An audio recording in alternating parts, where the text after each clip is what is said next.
This week, I'm on Dartmoor. I love this rugged landscape. It's possibly my favourite national park. In this part of Devon, there is a unique blend of natural history and ancient history.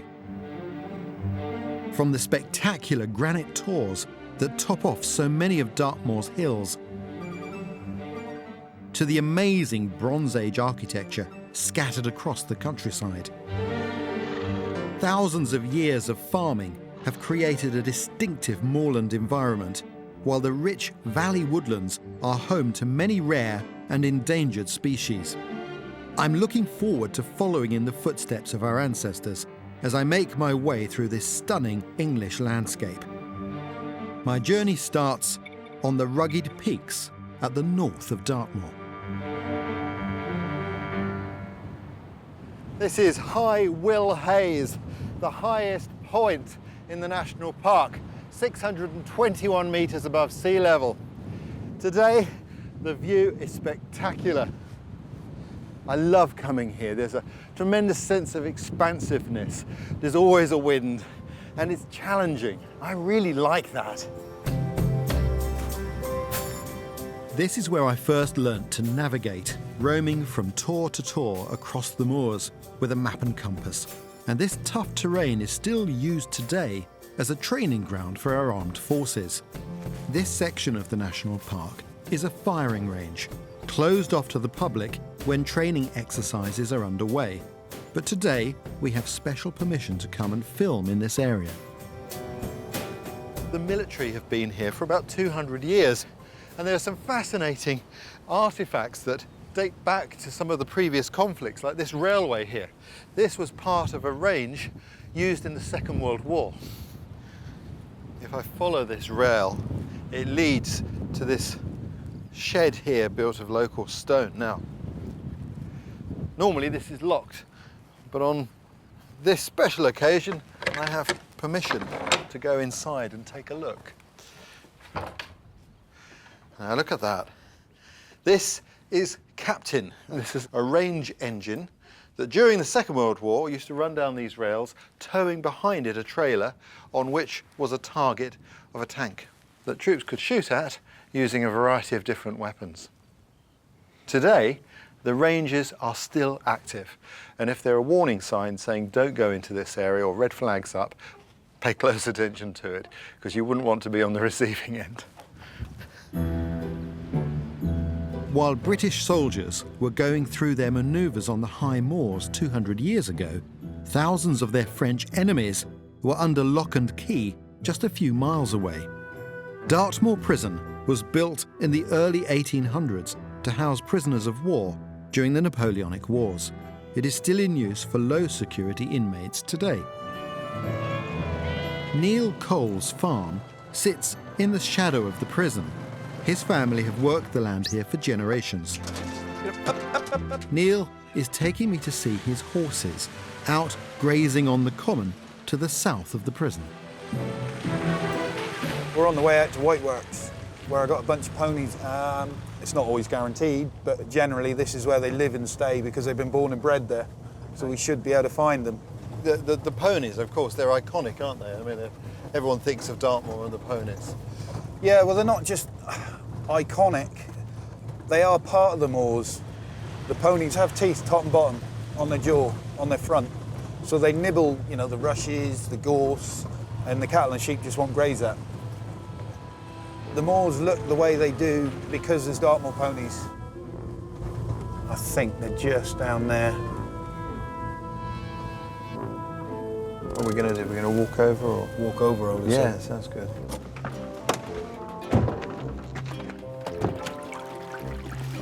They see people, Yeah. they'll try and disappear. And there's lots of dead ground. Yeah, and they know the land a lot better than what we do. Exactly. There is much debate about what a Dartmoor pony really is. A classic pedigree animal must be of a particular colour, size and shape. But most of the horses that live out on the moors are not pedigree ponies. Don't get too close. For many of the farmers who keep horses on the common, the important thing is to have an animal that can survive year-round in this harsh environment. I mean, these ponies have been here all winter, with no hay, no supplement They feed. look well. And they're still looking pretty well. Yeah. As you can see, there's not much shelter, so that's why they've got to have a really thick, rugged coat to keep the rain and the cold weather out. By golly, they're hardy animals. Yeah. Hopefully, if we just Yeah. walk up round here, Yeah, we should be able to Nice try and- and see I a see. pretty little foal. Oh yeah, look at that. That's lovely. That's really lovely, isn't it? If we just walk down around, Just nice and gentle. How Who's old it? is this foal? I would have said he's 12 hours old max. You can see his coat's still a little bit wrinkly, where Yeah. he's just dried out and it's just still where the afterbirth was on him. Not yet a day old. No. He's still unsteady on his feet, look. Yeah. Back in the 1930s, there were up to 25,000 ponies on Dartmoor. Now there are only about 1,000 left. The price of livestock has dropped so much that these horses have little more than sentimental value. I mean, people say, why do you keep them? But still gives us that little buzz Yeah, it's seeing the beautiful. foals. It's really lovely. You know, it's something that I just hope to God that my children and grandchildren will continue. It's certainly something that should be preserved. Definitely.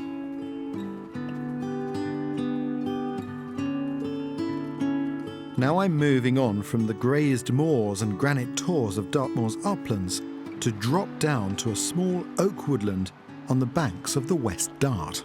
I always remember the first time I came to Dartmoor, I was really impressed by all this granite.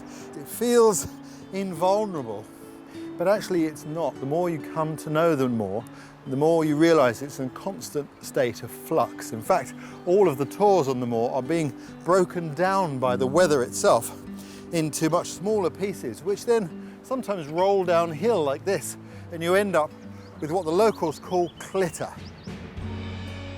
And you can see what an amazing landscape this is. It's so broken, it's almost impossible to stand up in. And that makes it difficult for the animals too.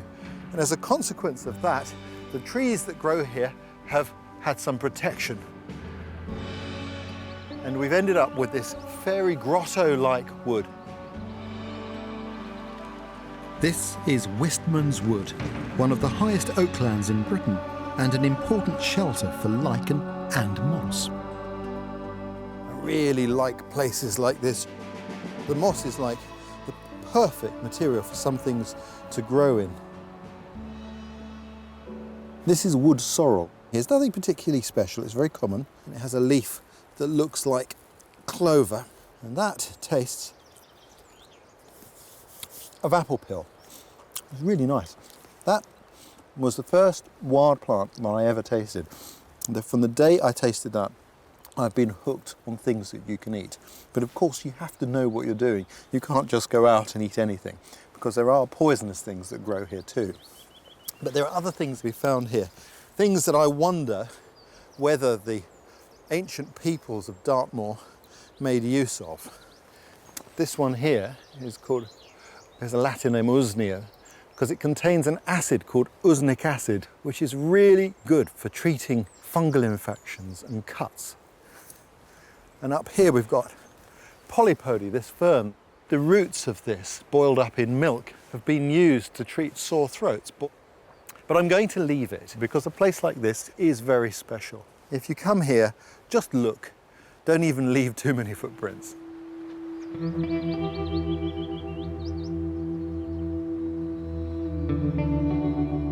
Mossy woodlands are also rich habitats for animal life. So as night falls, I'm heading downstream to another riverside forest in search of a creature which has survived in this area since the Ice Age, the blue ground beetle. Okay, John, I've got my map here. John Walters is going to help me track down this rare insect. This beetle loves really moist, humid, damp woodlands, which is sitting in the river valley here. They are nice and damp, and it's a lovely damp evening as well. Well, let's go and have a look. Almost the entire British population of the blue ground beetle are found in oak forests on Dartmoor. They hide away during the daytime, often at the base of the tree amongst bits of moss and in the soil. Yep. And then they emerge at dusk and start to climb up the trees. Is that because they're pursuing their prey? That's right, they particularly like tree slugs, which feed on the sort of lichens and mosses which grow on the trees. So we're looking for a beetle that can actually track. Big slug here, John. Oh yeah, that's a big whopping one, isn't it? This is an Aryan slug. One of the identification features of this particular one, and I don't know who found this out, but if you stroke the slug from its head end to the tail, it will waggle its body from side to side. You can see it doing it now, yeah. There it goes. It's amazing. It's like got some disco bit going on in it. This is a slug which spends most of its time on the ground, but the ones we're looking for, that the beetle particularly likes, are the ones which climb up into the trees. So they're different species, but we should be able to find some of those. Check all the trees as we go by. Oh, there's a slug. This is a big slug here, right? This is the ash black slug, which is full grown. It's the world's biggest slug. It can grow up to about a foot long, about 30 centimetres long. I've fully never seen it. stretched Have you out. seen that? See one's about 20 centimetres long. Wow. But the beetle doesn't seem sort of put off. It just grabs hold of the slug, tries to get away, but once the beetle's got it, it's doomed. It looks like this slug has got lucky tonight. No beetles have picked up its scent. But we are obviously on the right track. Right? Yeah. I've got one here.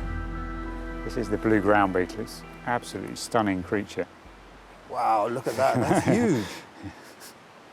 Look at that. That's amazing. I can see it's trying to bite me there. So they have a very narrow front end, but very long jaws. Aren't they just? And really are quite impressive. There we go. Look at that. I mean, this has always been a rare beetle. It was first found in Britain in 1811, and then it wasn't seen for many years, and people thought it was extinct. And there was, in fact, a reward of £5, which was a small fortune in those days, put up for anyone who could rediscover this beetle in Britain. And eventually, a lady found one, but she only actually got £3 and a few shillings because it was slightly damaged, which I thought she was a bit hard done by, I thought, yeah. I'm on Dartmoor, the largest and wildest area of open country in the south of England. It's a place I've returned to many times since first learning to navigate across this landscape as a young man.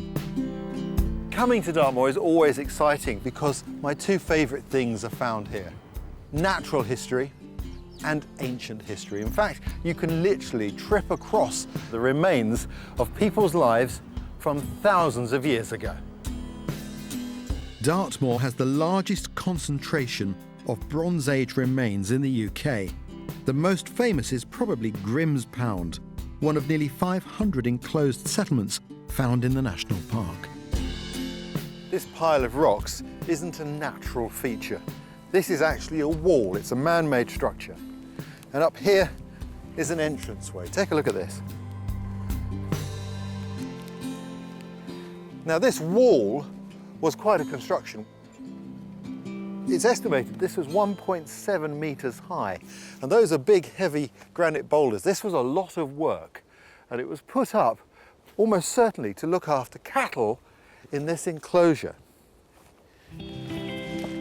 Today, the weather's pretty wet, but back when this was constructed, it was a different climate. Then it was warmer and drier, and these hills would have been really good grazing land for cattle, hence these communities.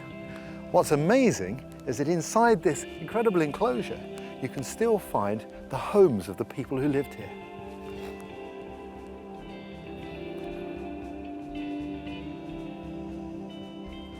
This is a hut circle, and you can see this was once a home. There are 24 hut circles in this 3,500-year-old site, and about half of these buildings had hearths, which suggests that people lived in them. Over the top, there would have been a conical thatched roof. I can almost smell it. I can smell the smoke. Eventually, the climate changed. Things became colder and wetter, and where there'd once been good grazing, now peat grew.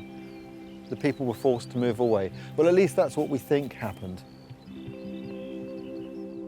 What we do know is that they left this incredible, mysterious site for future generations to ponder over and to enjoy. That's the magic of Dartmoor. There's so much history here. You can let your imagination run riot. For the next stage of my journey, I'm heading east from Grimspound to a small forest on the edge of the national park. Jana Wood was England's first national nature reserve, and it's home to one of the longest-running nest box schemes in the country. Boxes were first put up in 1955. Malcolm Burgess monitors bird numbers at the site. He puts rings onto the chicks that hatch in the boxes in the woods, like these young tawny owls. This enables him to identify individual birds without interfering with them after this one initial contact. Good morning, Malcolm. How are you? Morning, Ray. Nice to see you. Okay, yeah. Malcolm is currently investigating wood warbler activity in the reserve. Just heard one up there. Getting closer. We're close, aren't we? Yeah. It's like treasure hunting. It's a lovely call, isn't it? It is. Yeah. It's a real sign of spring for me. This once common forest bird is just starting to arrive from Africa, and, like many long-distance migrants, it is in severe decline. There we go. Here Just we seeing go. it move there, yeah. Yep. Just see how good the camouflage is. Because the green on the back of the wood warbler is exactly the colour of the moss you get on trees. Yeah. The UK population of this beautiful songbird has dropped by more than 2/3 since the 1990s. I love the way they sing and they throw their heads back and really send that sound out. It's fantastic to Yeah. watch. Their chests full of the joys of spring.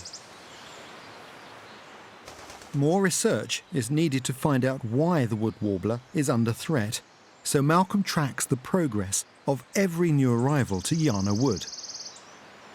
This is an unringed wood warbler which we'd like to catch so we can follow it during the breeding season. So you've come out specifically to catch this wood warbler? Exactly, yeah, yeah. Unlike the owl chicks, this wood warbler first appeared in the forest as an adult, so Malcolm has to catch it in order to ring it. He'll put up a net and then lure his target with a recording of another wood warbler singing. Very sneaky. So here we go. So the sound's running. That's right. I like these moments, these quiet moments Yeah. when you're waiting for something to happen. They're the best times. He's getting closer. That's where we want it. Want it to fly left now. And we have to hope that he comes low enough. Yeah. Fingers crossed. Bingo. Oh, there he is. The bird isn't harmed by the netting, It isn't. and you have to be specially trained to do all of this. Exactly, yeah. There Okay. we go. But the work that you're doing is vitally important. It is. We've been doing this for several years, so we can look at the return rate, the survival, how many come back from one year to the next, bearing in mind that this bird is going to fly to Western Africa after it's bred, It's and then amazing. hopefully come back to Dartmoor He's a real traveller, next that year. one. Yeah. Now, can I see your passport, please? Beautiful. With loving care, Malcolm rings, measures, and weighs his catch. 8.2 grams this one weighs. It's astonishing, isn't it? Yeah, it really is. A jumbo jet may be impressive, but you try making a machine at 8.2 grams that could fly to Africa. You going to release him? Yeah. Go back and find his feet. Oh, hey. Yes. You know, when you see a creature so close up, you can't but wonder at the miracle of nature.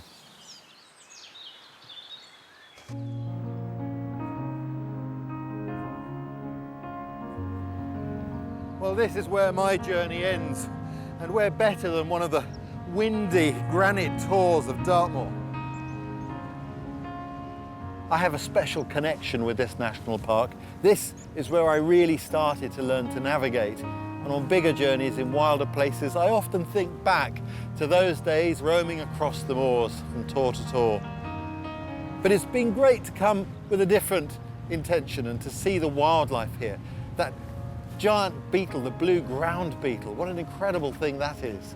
The archaeology too, that will stay in my memory for a long while. But also the other things like the iconic ponies and learning about their important role here in this fragile ecosystem.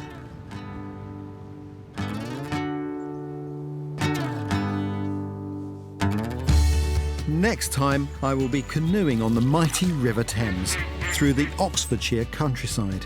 Feel nature's energy here. It's like plugging into a great big battery. And I have privileged access to a secret forest to camp overnight.